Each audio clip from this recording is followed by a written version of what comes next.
Мене звати Валерій. Зараз живу в Ірландії. Але мої коріння українські. Мене звати Даша. Зараз я живу в Німеччині. Але я українка. Мене звати Зейнеп. Зараз я живу в Норвегії. Але я кримська татарка. І Крим моя батьківщина. Мене звати Андрій. Зараз я живу в Нідерландах. Я українець. Мене звати Едіє.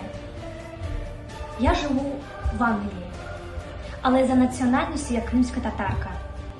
Мене звати Наталя. Я живу в Австралії, але моя батьківщина – Україна. Мене звуть Роман. Я зараз проживаю в Німеччині. Мій тато з Криму. І для мене Україна – мій рідний дім. Я Тетяна. Я живу в Латвії. Та серце моє в Україні. Росія стверджує, що прийшла рятувати Україну.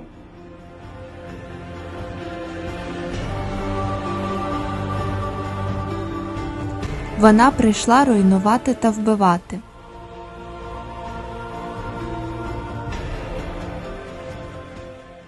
Путін – кривавий злочинець.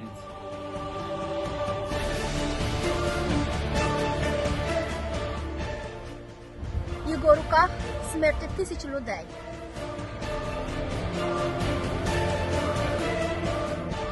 Він став уособленням зла і жорстокості.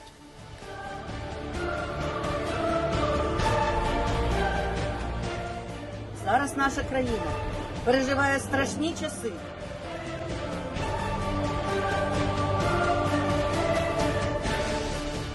Всі українці зараз відчайдушно борються за справедливість.